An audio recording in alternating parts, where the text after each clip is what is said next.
کیا آپ جانتے ہیں کہ دنیا کے سب سے ظالم بادشاہوں میں سے ایک فرعون رمسیس دوم کی لاش آج بھی محفوظ ہے؟ یہی نہیں بلکہ اس کی لاش سائنسدانوں کے لیے ایک راز بنا ہوا ہے۔ آخر کیسے ایک ہزاروں سال پرانی لاش آج بھی خراب نہیں ہوئی؟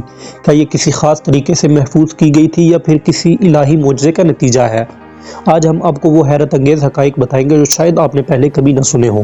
دوستو، ویسے تو تاریخ میں کئی فرعون گزرے، لیکن سب سے مشہور رمسیس دوم کو مانا جاتا ہے، جس کے بارے میں آتا ہے کہ وہی وہ فرعون تھا جس کا سامنا اللہ کے ایک نبی جناب موسیٰ سے ہوا تھا۔ یہ فرعون بہت ظالم تھا اور اپنی بادشاہت کے دوران خود کو خدا کہلواتا تھا۔ وہ لوگوں کو اپنے سامنے جھکنے پر مجبور کرتا اور اپنی مخالفین کو سخت سزائیں دیتا، لیکن پھر ایک ایسا واقعہ پیش آیا جس نے اس کی طاقت کو ہمیشہ کے لیے ختم کر دیا۔ اللہ تعالیٰ نے قرآن میں آج سے تقریباً 1400 سال پہلے یہ بات فرمائی کہ فرعون کی لاش کو نشان عبرت کے طور پر محفوظ رکھا جائے گا۔ اللہ تعالیٰ قرآن مجید میں فرماتا ہے، بس آج ہم تیرے جسم کو بچا لیں گے تاکہ تو اپنے بعد والوں کے لیے نشان عبرت بن جائے۔ یہ آیت اس وقت نازل ہوئی جب فرعون کی لاش کا کسی کو علم نہیں تھا، لیکن بعد میں جب فرعون کی لاش دریافت ہوئی تو دنیا حیران رہ گئی۔ جب اللہ کے نبی حضرت موسیٰ نے بنی اسرائیل کو فرعون کے ظلم سے نجات دلانے کے لیے مصر چھوڑا تو فرعون اپنی فوج کے ساتھ ان کا پیچھا کرنے نکلا۔